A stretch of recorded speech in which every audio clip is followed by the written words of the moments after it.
All right, hello folks, and welcome back to the Parity live stream simulator. I'm very excited to be with you on what is unfortunately the final night of our Parity simulations. I don't know, maybe you're getting tired of it, but I think we've all been having a pretty good time anyway. And I'm very excited to introduce two very special guests to you tonight. Our first up in the top corner here is back, her second appearance on the stream, and that's Heather Wallace. Heather, awesome. Thanks for coming back. Oh, thanks for having me. I was so thrilled to get the invite back. Well, you did such a great job the first time. We definitely wanted your insights again this time. And in the bottom corner of your screen, it is GM Brian Perry, not only a towering figure in the Parity community, but also, though I say towering as your video has made you very small all of a sudden, so we'll just keep an eye on that, but we'll just power through. And he's back, this towering figure, but also general manager of a championship contender. So excited to have you here as well, Brian, to offer some insider info into how your team's going to play tonight. Well, you know, the trick is you just got to draft the right players. That's quality GM insight. That's why I brought you on this stream. Now, we're going to have a lot of time to talk about this game because it is the only game we're playing. So I thought maybe we should maybe do the red carpet treatment, which is consider what are we wearing? What are we wearing tonight, Heather? Oh, well, personally? Yeah. I mean, so, Brian and I are showcasing some of the wonderful gear that you can get if you join the Ottawa Mix program. So I'm wearing the long sleeve jersey, also available in short sleeve and a tank top, and reversible to be a little bit more eco-friendly, except for the long sleeve because they don't make them. And Brian, talk to us about what you're wearing. It's a sun hoodie.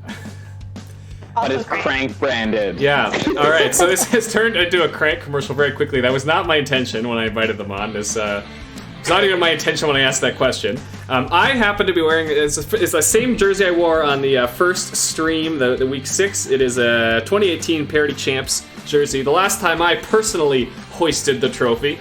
And look at that! And Brian's got it too. I wear mine too. Yeah, we all won at different times in that year. Anyway, so the point is, we're all dressed for success here, ready to go, and very excited again to have everyone who's joining us. I see that people are starting to join the stream and hop into the comments, which is awesome.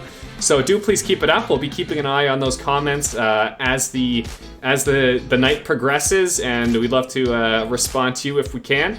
So yeah, again, thanks everyone for joining. Now, if you are joining for the very first time, and perhaps there are some who are like, didn't really know what this was all about, but decided to give it a shot. Well, thank you for being here. So the kind of conceit behind this, kudos to Jeffrey Seaborn for the initial idea, was we have all this backlog of data about how people play, so isn't there a way we could figure out how they might play in the future? And so I built a little simulator app in Microsoft Excel, and it uses kind of the data we had and predicts how games might actually play out point by point. And so we've been playing through the last 7 weeks of the season using this simulator. And actually after this game, or at some point in the next few days, I'm going to release the actual simulator app online. I'll put it in that Dropbox folder. And so if you want to play around with simulations at home, you'll be able to do that in the future. If it works. I don't actually know if it'll work on anyone else's computer, but we'll give it a shot. So that's just a little bit of background. Again, if you have questions about any of this, do feel free to throw it in the comments, and we'll do our best to respond and answer those questions. Brian, are you? Did you want to hop in there? He's just excited. I'm just smack talking Heather for drinking water, but then she pulls out the whippersnapper from the side. So I just want to make a shout out to the Ottawa local sponsor.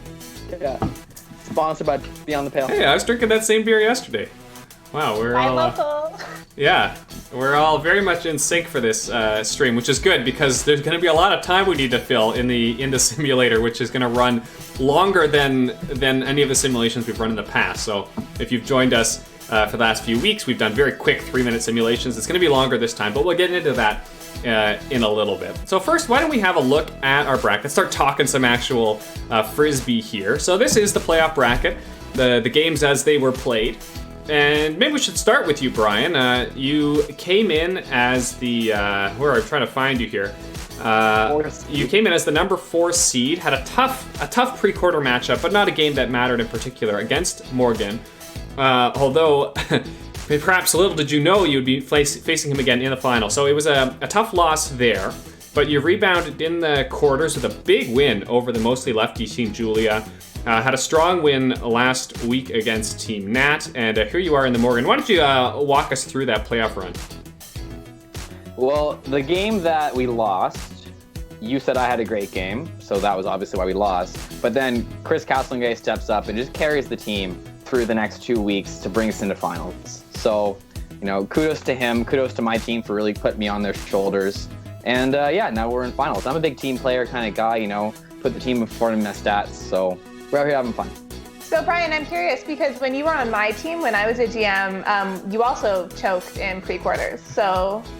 But then you went on to win. We went on to win finals. As you've seen, I do very well in playoffs. So that's why they make pre-quarters. It's the warm-up game where you can suck, and then you just you get the cleats on, you tighten them up, and you hit the turf run. Yeah, that's okay. So you're just not a pre-quarters player. Never have been, never will be. Okay, so we're learning things already. So four teams didn't have that luxury. Mine was one of them. So we lost the pre-quarter and were knocked immediately into that consolation bracket, where we proceeded to lose every game and finish 10th. So if you want to, see how that went down, do watch the previous streams. Heather, why don't we talk a bit about our other championship contender here, Team Morgan. Came in, again, as the number 2 seed and knocked off Brian quite convincingly in that pre-quarter, although, again, we've heard some excuses for how things went down there. Morgan went on to knock off Al quite comfortably, and then last week in an absolute nail-biter, edged out Laura 20-19 to make it to the final. What do you make of Team Morgan's playoff run? Yeah, I think Team Morgan is just the type of team that digs deep and gets the job done when they have to. You can't coach clutch all the time, and I guess Morgan found a way to lead from the front. I'm surprised though, Hadrian, looking at his roster, I don't really understand where he's going with it or what they're doing, but I guess he's just found a way to win, and sometimes that's all you need. Yeah, and sometimes all you need in Simulated Ultimate is players that simulate well. That's been a theme over this past month as we've run these games out. Jay Thor. Yeah. Well, Jay Thor is gonna feature prominently in this game, and we'll talk more about him shortly. But again, for those who maybe are joining us for the first time, we used all the data we're using to kind of predict how players are playing is from the first 5 weeks of this Parity session, which is a very small sample size. So if you played very well or unusually poorly in those first few games, it really affected your trajectory as a simulated player. So there are some players who are perhaps overperforming and some who are underperforming. And then we should also note that each week of simulated data was kind of added to that initial pool. So now our predictions and simulations here are based more on made-up games than they are even on real games. So you have to take kind of all of this with a grain of salt. And perhaps speaking of over and underperforming, why don't we have a look at our stat leaders. So you can see this as well at the link that's at the top of your screen. There's also a link in the YouTube video description. So this is the current leaders in the Parity League and all of our statistical categories. We'll talk about each of them quickly, but Brian, I want to start here. Now, of course, it is impressive that you're in the top 3 for pay, top 2 for salary per point played, but you were way on top of that leaderboard until just a few weeks ago. So you kind of eased off the gas, or what happened in the last few weeks? Well, first of all, I'm 1 game shy of everyone else. So if I have a monster game tonight, I'll be back on top. But I will admit, like you said, I had a couple bad 2 weeks, but I'm feeling good for finals tonight. I really think that Virtual Brian's going to step up the paper salary, just think about continuing the Frisbee, throwing those first passes, not worrying about his overall salary, and that'll pay out in terms of a big score tonight. Awesome. J. Thor Turner, we did mention, the only other active player in the top 10 of normalized salary. He's had a fantastic season. And I expect he'll be a difference maker again, just involved every part of the game. But look at this goals leaderboard, Heather. Really tight. Your boy, ATL, they're on top with 49 goals, followed very closely by Charlotte Muscle. She put in a really great game last week to close that gap because she was down by 4 on Alex and almost came back to tie him. But look at Marcus sitting in the weeds here on 47 goals. Do you think he cracks 50 and takes the leaderboard in this final game? I think his odds are good. Marcus is a workhorse. He's so fast and he does not stop running. And when you look at Morgan's roster, I was trying to figure out matchups and I was like, who is going to guard all the speed on Brian? So if Marcus can take advantage of some of those opportunistic matchups and just really punish people in the end zone, I think I like it. I would take it. Yeah, no, I think odds are pretty good. He gets 3, but we'll find out. Now on the assist leaderboard, Brian, looks like you've probably locked that one up. Although both Lance and Morgan have a chance to maybe finish higher on the board. Catches and completions, I'm actually quite surprised to not see you on this board here, Brian. But look at this, Matt Hogel, 391 completions. So very involved in the play, to say the least. Mike Lee also doing a lot of work there. And Morgan Howard, the only only active player on those 2 leaderboards. What did you make of Matt Hogel's first foray into the Parity experience? He was a rookie here, but obviously made a big impact right away. Sorry, just super feature dad there. But honestly, I mean, just a great season for him. Yep. That's absolutely. On the D-Blocks leaderboard, we got Patrick Mapp way out ahead. Perhaps to be expected. But look at this Chun Chang, another Parity rookie this year, or this past year. Finishing second on that leaderboard. So great work from Chun. Awesome to have him in the league. Now, throwaways, this one is exciting. I mean, look at this, Heather. Now, Nat Mullen doing her very best, especially in the past few weeks, to climb on top of that leaderboard.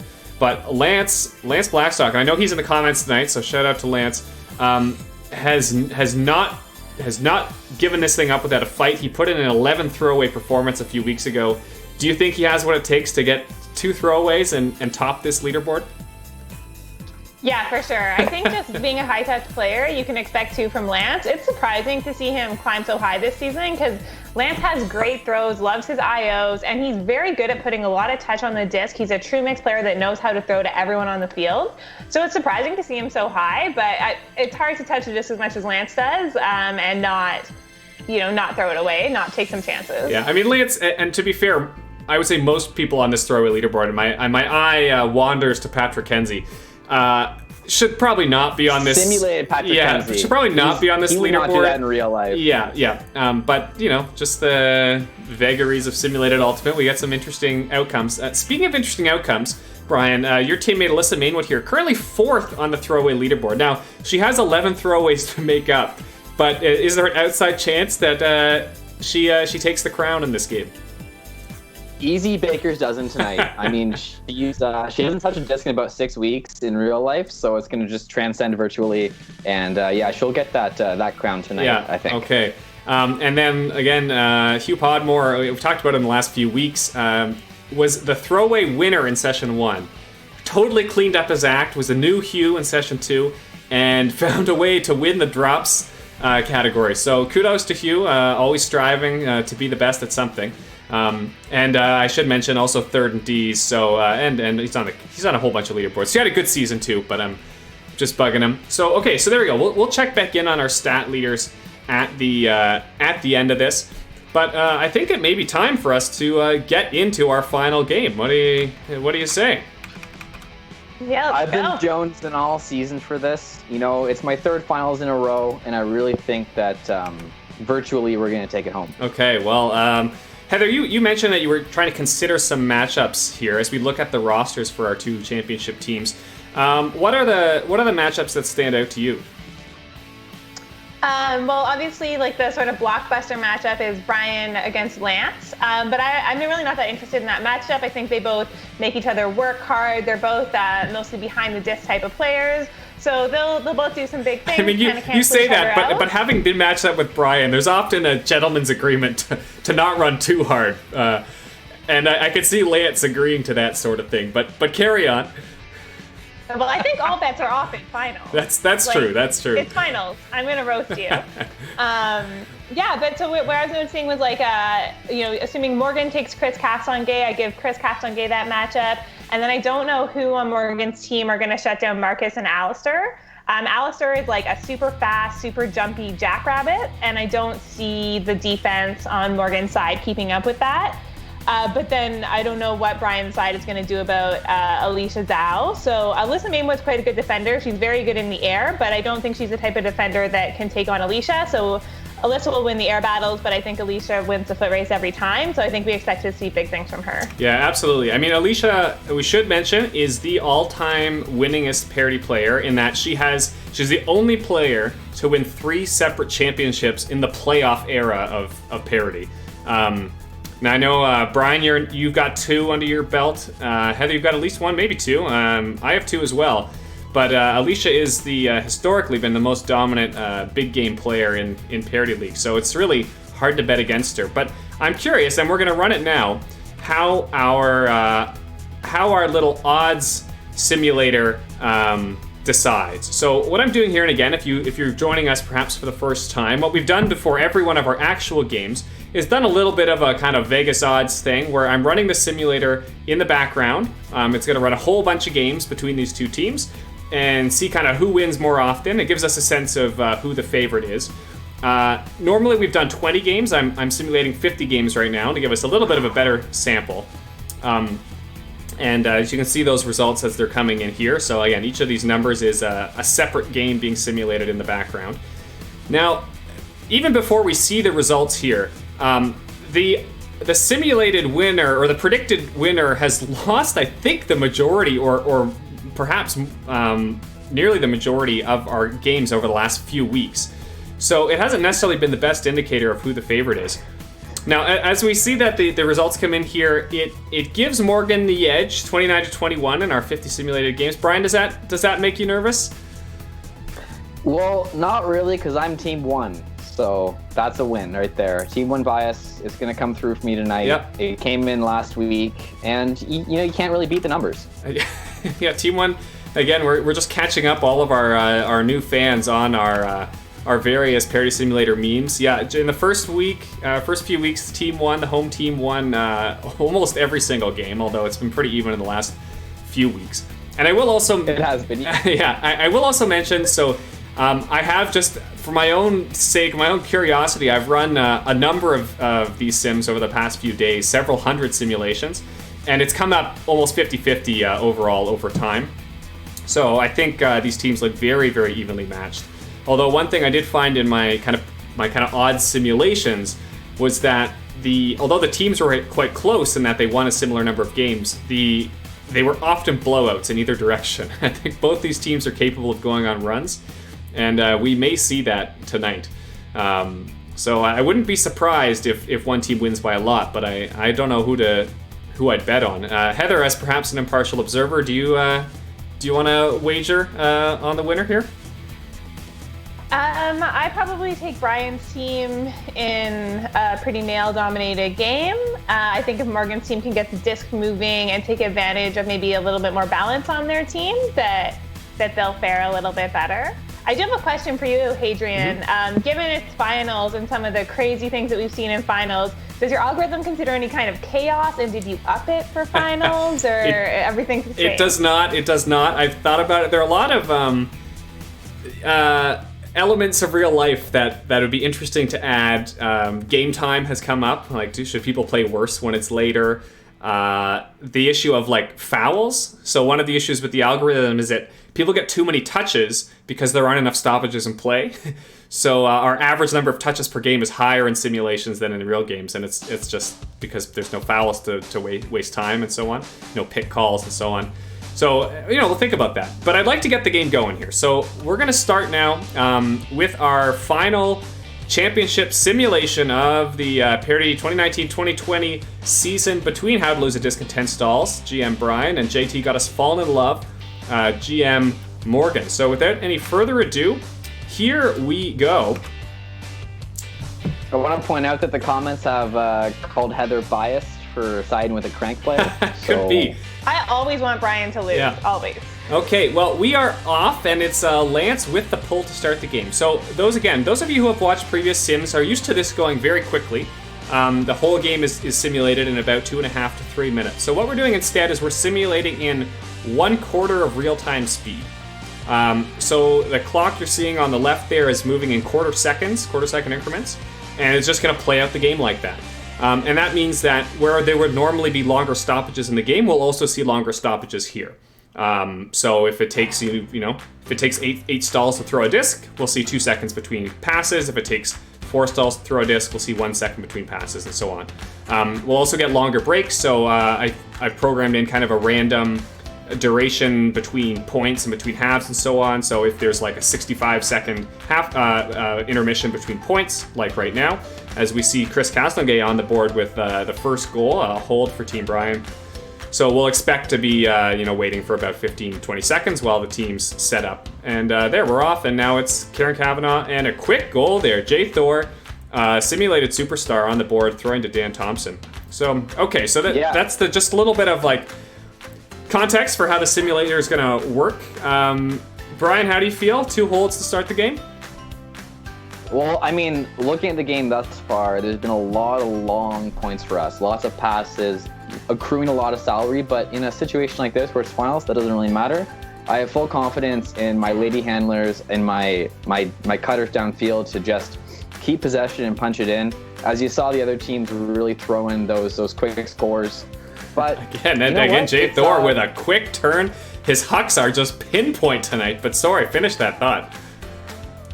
I'm just gonna say, like, this is the kind of game that if you play that style with the huck and hope, it can either work out for you or it can burn you. So we're gonna see as the game goes on what happens. Absolutely. Well, you mentioned your lady handlers, and in fact, it's Alyssa Mainwood making a big impact early, and up the line cut for a goal, and now here she is throwing to Marcus. So that's Marcus's first goal of the night, I believe. Remember, Marcus is looking for 3 goals to win the goal leaderboard, so he's got plenty of time to add 2 more to that total.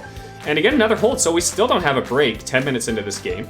3-3, both teams looking fairly comfortable. Heather, what's the chatter on the sideline like right now?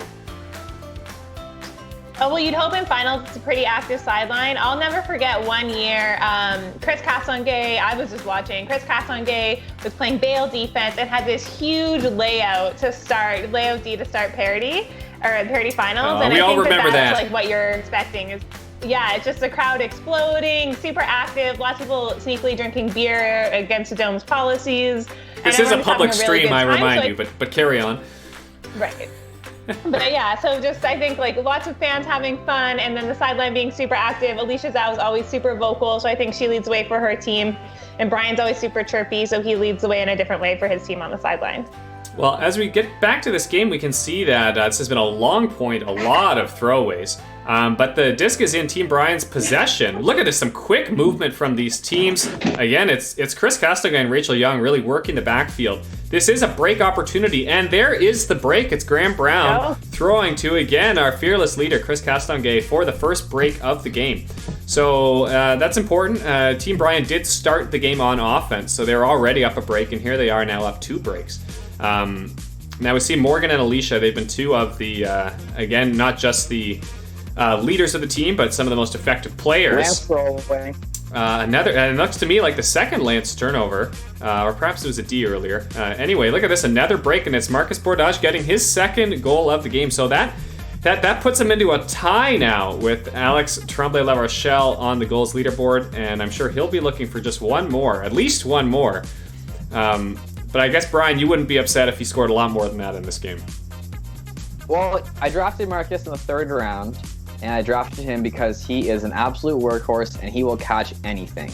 So as you can see already, we're 20 minutes into the game and he has 3 goals. He's going to be pushing for 6-7 tonight, no problem. That'd be a bit bold prediction, but I guess when you're on the field, you can make that happen.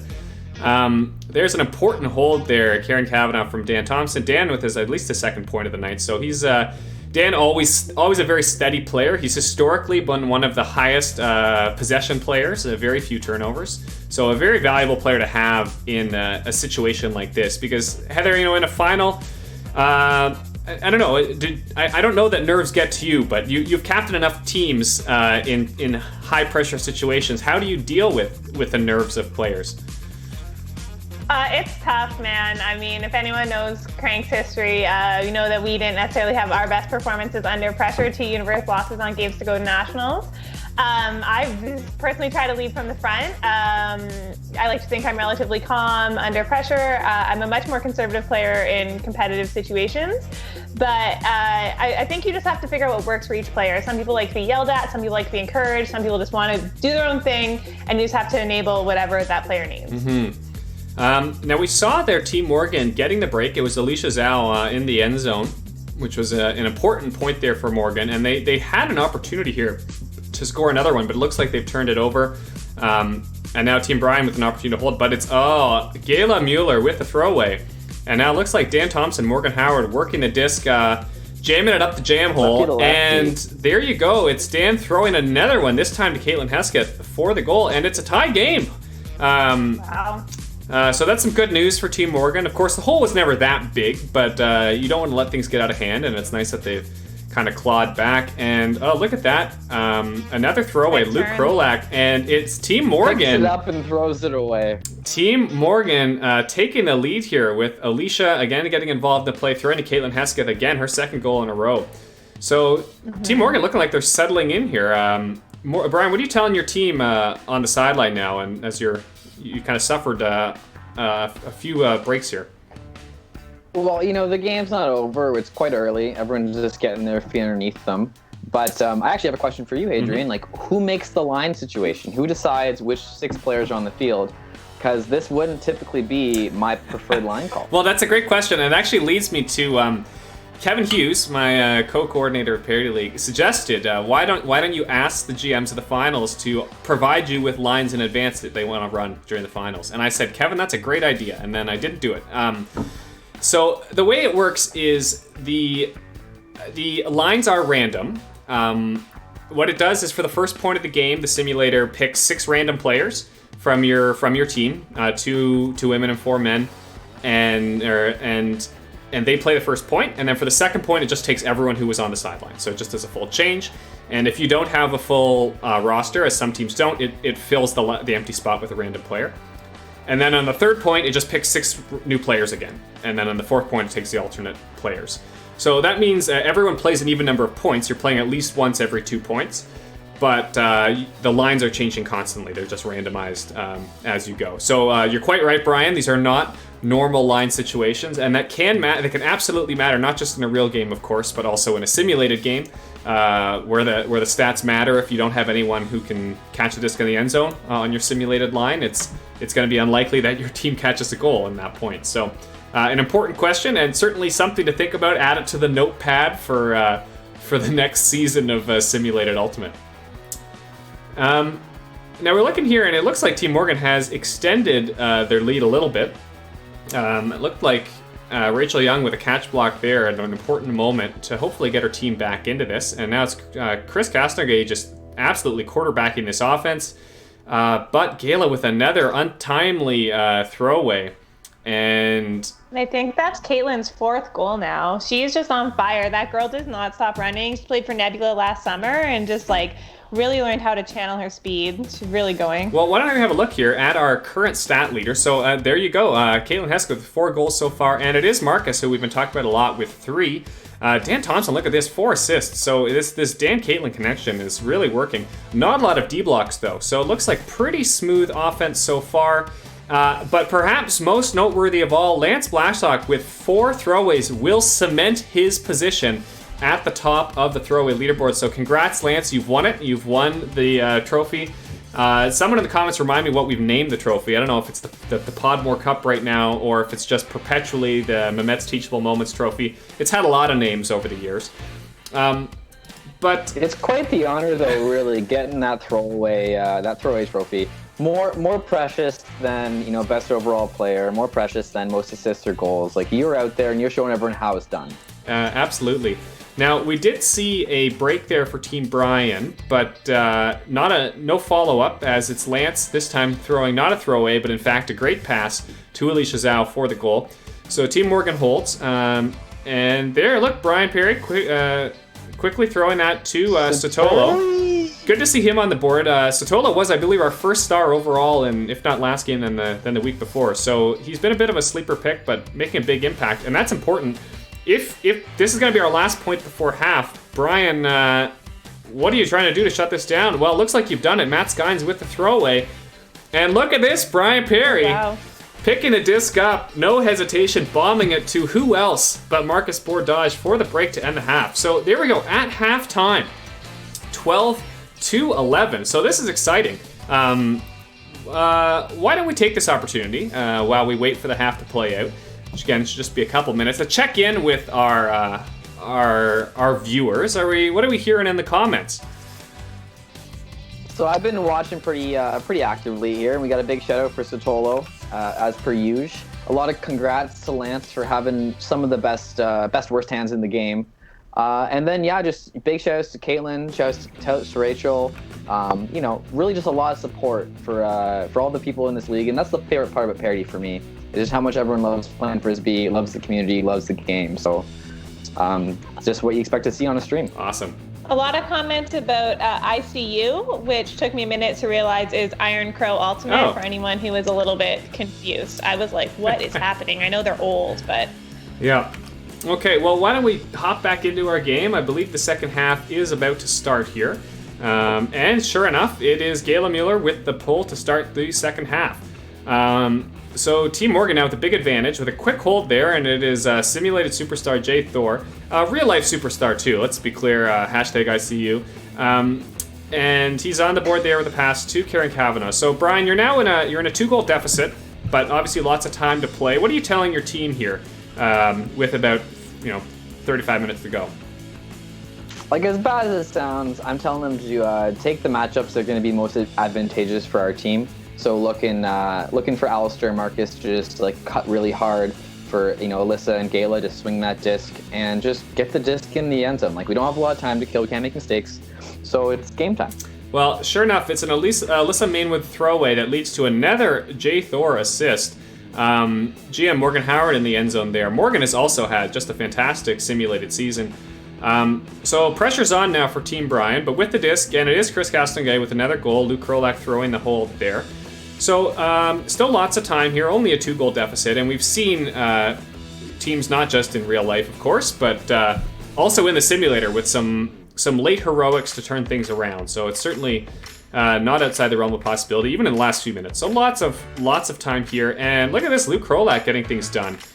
Now it's Brian working it with Dana Strauss, and it's Luke Krolak throwing to Brian Parry up the line for the goal. So again, Brian, you're making things happen out there. How are your legs feeling? They're pretty good. You keep calling them up the lines, but half the time they're just bust deep with hope and a prayer and trust someone to throw it to me. So, it's like I said, it's a hot potato game. If it works for you, it works for you. But the huck and hope is a viable offense. Well, it's funny you should mention that, because here is Caitlin Hesketh after a nice cut under, just bombs it out of nowhere. The crowd wasn't expecting it to a streaking wing who reels that one in for the hold. So the game is getting a little spicy now. You'd think perhaps, Heather, that with the championship on the line, a tight score late, the teams would be maybe trying to dial things in, but it looks like it's the opposite out there right now. Yeah, I mean, who knows though? Maybe I'm picturing a lot of high breaks off the point.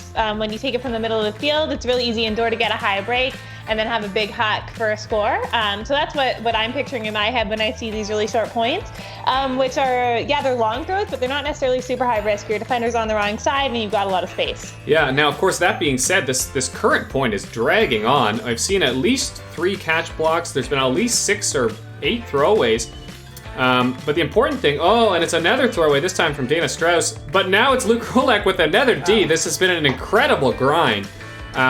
So Team Brian again with the opportunity here to break, I believe, and Brian, you're on the field, but it's Dan Thompson just poaching in the lane, as he so often does, with a sneaky grab there, and it is a hold after all that. Dan gets on the board, so tired legs are off the field. Again, there's still, as we approach the hour mark, lots of time to make up a 2-goal deficit, but we're going to need probably some crisper offense than that. Emotional roller coaster over here for me. I watched Luke pick it up and then throw it immediately away, gets a D-block back, gets the disc swung, throws another one away. It's just, I can't even contain myself. It's so stressful. Well, we've been seeing a lot of action from Karen Kavanagh, maybe not necessarily in those huge stats, but like second assist, moving the disc. So you're seeing some of those more experienced players who really know how to dial it in and just control the disc, which is huge, even if it's not super well statistically rewarded. Oh, absolutely. Both Karen and Dan have been having great games like that. But look at this, 2 breaks in a row, and it's Jay Thor again getting the job done. So it's now a 4-goal hole, Brian. As we hit the hour mark, let's have a quick look and see who our stat leaders are. Well, look, Marcus has sealed that leadership, sealed that goals leaderboard. Brian doing his best with 4 assists, but Jay Thor, look at this, with 5. Lance still not satisfied with the throwaway leaderboard, is trying to extend that lead now with 7 throwaways. And it seems to be Chris Castonguay and Christy Ellis quarterbacking their respective offenses. Now we're approaching about 15 minutes left. An important hold there, Marcus, with another goal. You need some big blocks here, Brian. What are you telling your team to do on defense? Honestly, I'm just starting to consider power lines, but like you said, I can't go into the simulation, and I can't start benching myself. So I'm just gonna have to keep going out there and praying that I can do the best that I can do. But it's all for fun, though. At the end of the day, this sport's about having fun and making friends. It's good. So. Good attitude. If I were co-captaining with you right now, Brian, I might tell you to look at your roster, look at your average age, and start encouraging people to win it with their legs, right? Like hard unders defense, you're going to chase them down on those hucks. You have the speed, you have the legs. Just trust your unders defense and make the other team throw it away. Yeah, these are all such great both advice and considerations from 2 veteran leaders in these video boxes below me. Of course, none of that advice applies in a simulator where we just don't change how we play no matter what the situation is.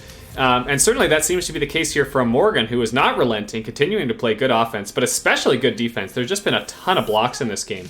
So an important hold there. Again, this game is not out of reach here for Team Brian, but they just need more breaks. They can't keep giving up these easy holds to Team Morgan. And again, Jay Thor on the field makes me nervous as an observer, because he's been just so dominant. And look at that. He's impossible. You can't stop Jay Thor with another great throw there to Jeff Solomon. So 10 minutes left. Remains a 4-goal gap. Who's the hero here, Heather? If Team Brian can pull out this win, who's the hero with 10 minutes to play?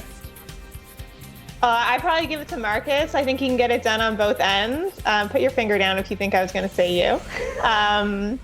Yeah, I'd definitely give it to Marcus. I think he'll play gritty D, and I think he'll pull in some big things in the end zone. Look for Alyssa to throw some big hucks. Well, there's a big huck to Marcus, but it's just shy of the end zone, and unfortunately it's a goal line throwaway. Lance, no hesitation, picks it up, bombs it the full length of the field to an uncovered Alicia Zhao. And that might be the final nail in the coffin here. With 8 minutes to play, it's now a 5-goal game. I think I'm hearing boos from the crowd, which is unlike our usual Parity audience, but they're not impressed. Brian, you're there with a nice goal to Gala. 7 minutes to play though, and this is a big hole, Brian.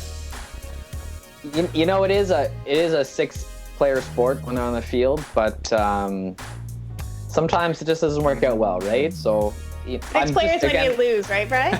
It's the 1-person sport when I win, and it's a 6-player sport when I'm on the back end of winning. Well, so it's only a 3-goal game here. Another break. Alyssa having a really solid game, but you just can't allow any more goals. There's just not enough time to give up any goals to Team Morgan, so it's going to have to be some very stingy defense with 5 minutes to play. But instead, Morgan looks to be playing a very cautious possession game, swings in the backfield, no sense of urgency, but it's a throwaway this time and a big opportunity for Team Brian. Big opportunity. Oh, and Dan Thompson again, just standing in the lane. Thompson. Rachel couldn't see him, but Dan is having a big game. And then it's Morgan throwing to Christo. I'm trying to hold out hope here, but no, you can't give up a goal like that. Just handed the opportunity, and Rachel didn't see Dan in the lane. Brian getting on the board with another goal. So Brian, you put in a good game here, but doesn't look like it was enough. It's what they call me, old reliable. But at the end of the day, you can't beat Jay Thor. He's just too good. I've never seen someone lay out harder, run faster, jump higher, throw better. than JT himself. I see you. I hate to interrupt you, but as you're saying that, J. Thor running deep, Morgan Howard with a bomb, and it's a spectacular layout grab from J. Thor. When it didn't seem like it mattered anymore, with a minute to play, with a really breathtaking layout, and he's right back on the field. But that's it. That's the end of the game. Ignore the clock. It'll run for another minute. That's just things to figure out. But there you go. That's our final score, and it is JT got us Fallin in Love, T Morgan with the victory here, 24-21 over How to Lose Disc in 10 Stalls. GM Brian. So there you have it, folks. Our final score of the season. Again, that is GM Morgan winning the championship in Parity Session 2. Incredible. Brian, I'll give you a second to collect yourself, but Heather, what do you make of this JT got us Fallen in Love performance? Well, I think it just goes to show that you can never bet against Alicia Zhao. They had a lot of experience. You know, Dan and Morgan went to Worlds with Iron Crow. Alicia's obviously a super elite player. Lance is used to playing at a high level as well. And Pepper's got a lot of experience. And I think you just saw those veteran players. Jay Thor, of course, you can't overlook him. You saw those veteran players step up and really manage the disc in important moments. And I think that's what it comes down to, is when you have that 2-goal lead, is how do you exploit that and make that 4 instead of crumbling and making it a tie game again. And we saw that experience do it. Awesome. Brian, I'd give you a hug, but I'm not allowed. How are you feeling? Honestly, I lost to a great team. I'm sure my team had a great time plan. Virtually had a great time plan. So we'll be back next session, coming in hot. If I get to GM again, great. If not, then I'll be out there playing my heart out on the field. And that's all you can do. Awesome. Well, we do actually, thanks everyone who's been watching us. Now, don't leave yet, because we actually do have a very special trophy presentation coming up in just a moment. But before we get to that, we should have a look at our stars of the game.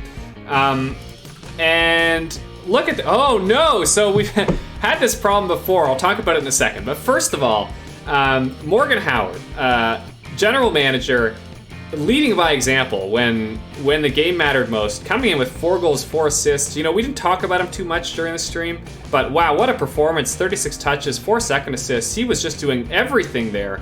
And also going 6 for 12 on breaks, putting in that 50% defensive conversion rate is fantastic. And for Brian, it was Alyssa Mainwood. What a fantastic player. 2 goals, 4 assists, 33 touches, also getting on the board with the D. So Brian, you got to be happy with Alyssa's performance here. Oh yeah, I seek her out every season. She's just a great player, and you know, really just gels with any team you put her in, any system. So kudos to her for a good game, but it just wasn't enough. So yeah.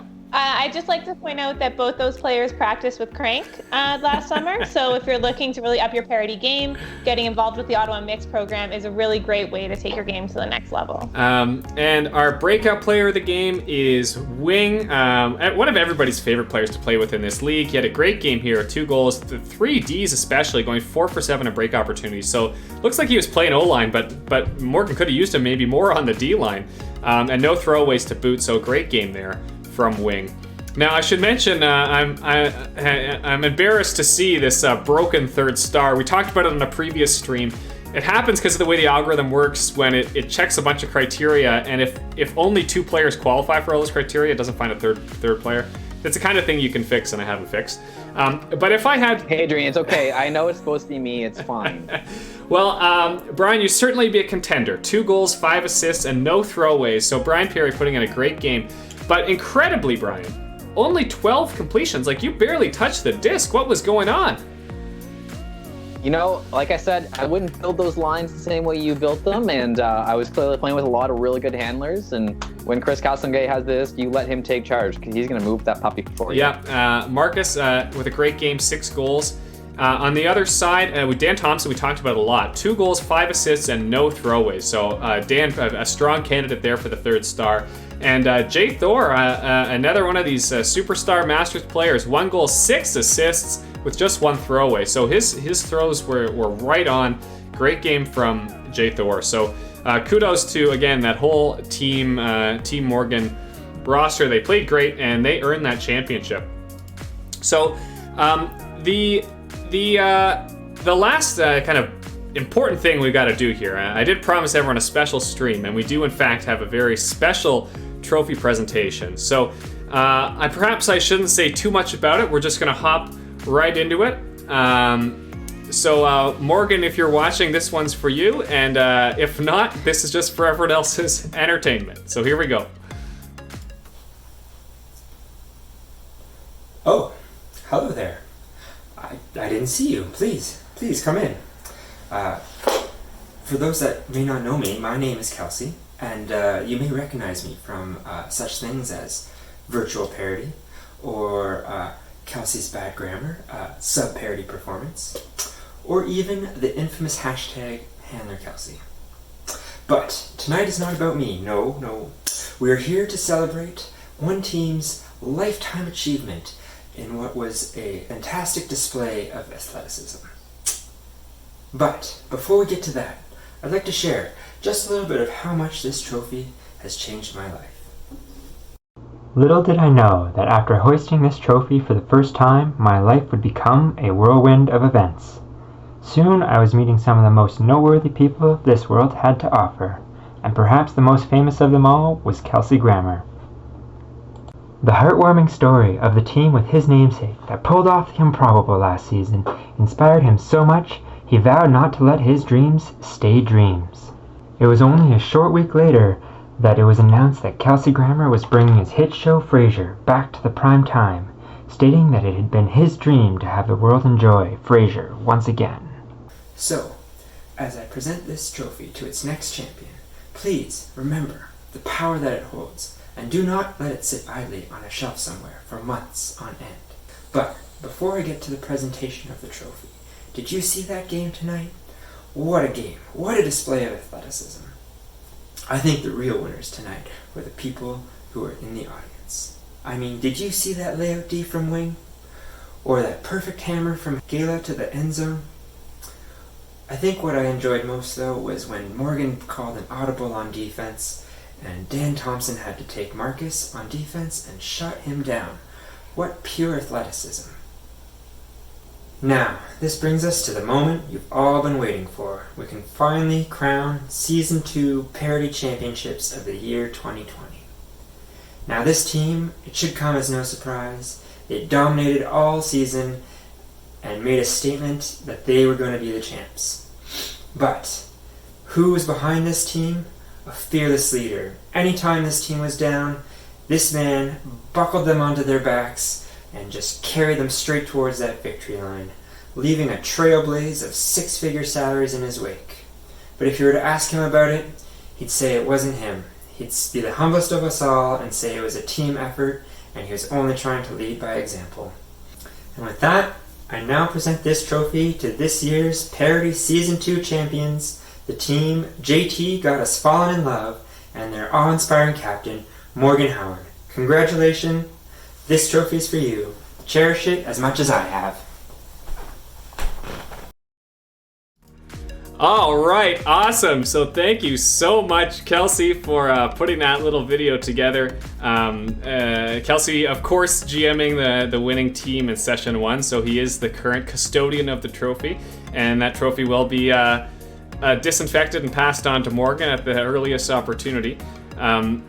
But again, that's just awesome that you were able to do that. So thank you, and of course, again, big congratulations to GM Morgan and his whole team for pulling out the simulated victory.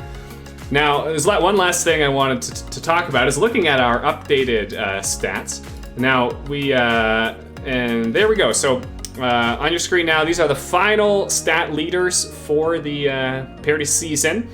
And a few noteworthy ones that we talked about. Look at this, Marcus pulled out the win, and convincingly, not just by one goal, but he takes a 4-goal lead. So, called it. Yeah, you called it a big game for Marcus. Sure enough, he did have 6. And look at this, Alicia just crawls on to the last spot on that goals leaderboard. And I think if this was a real season, she'd be much higher on that board. Both Morgan and Lance moved up on the assist leaderboard. Brian secured his spot on top of it. Morgan moving up both the catch and completion boards, and Lance, congratulations, sir, running away with throwaways leaderboard as we discussed. So kudos to all these players, and of course everyone else who didn't feature in the championship but had great seasons. both in real life or virtually. Great work, everyone. So that's just about it. Heather, do you have any closing thoughts? No, this was awesome. I think this was a lot of fun. It was a great way to stay in touch with the community. I know I've been in touch with Chris Castonguay, who's our executive director, and I'm chair of the board. And we're both so grateful for you for putting in all this effort and organizing it. I know Jeffrey did a lot of heavy lifting behind the scenes. And obviously we play Frisbee for a lot of reasons, the competitiveness, the sports, but I think we all really agree that the community is what brings us together. And so this has been just so important and so valued to the organization. So we just want to thank you and Jeffrey and everyone else who was involved in making this such a success. Well, I'm positively chuffed, Heather. It's definitely, I do this because I love doing it. I love being part of this community, so I'm glad that people enjoyed it. I guess the last kind of few pieces of housekeeping. One is the PDF of that game will go up in the same Dropbox folder. The link is in the description of this video, so if you want to see how you played in this game or any previous game, go check that out.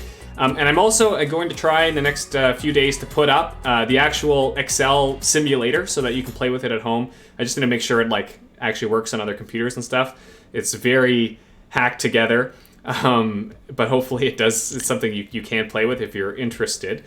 And of course, we'll have a write-up in the forum, a final write-up. So if anyone's interested in helping with that write-up to give a little bit of color to this game, that would be great. Do let me know.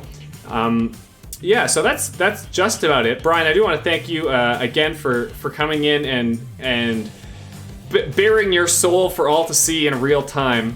But you did a great job. What do you tell me, Brian? I mean, we're not maybe be outside playing that much Frisbee this summer. What are you going to do with your time between now and the next Parity session? Well, honestly, pray that Frisbee comes back. But in the meantime, get outside, bike, run, go to my cottage. I'm actually currently there, outdoors, social distancing. It's amazing. But, just be thankful for everything that we have. I mean, we have a great community. We have lots of friends. We've been in touch with everybody through electronics and virtually. So just really glad to be alive still in these times, and just glad for the comment section on YouTube who are over there. And just really enjoying myself as much as I can in these times. And like Heather said, shout out to you, Hadrian, for everything you've done. It's been great, and can't wait to get back and field everybody. Awesome. Well, thanks, Brian. And I think that's a great note to end it on. I mean, we're all doing our best. Do keep staying in touch with each other. And if you have ideas for other things we can do as a league, let me know, let Okua know, post in the forum and Slack, whatever.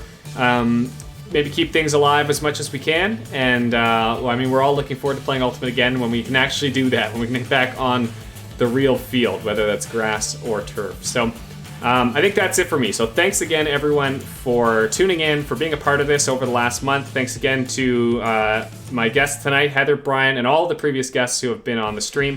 This has been a lot of fun for all of us to do. And that's it for me. So thanks again, and have a great night.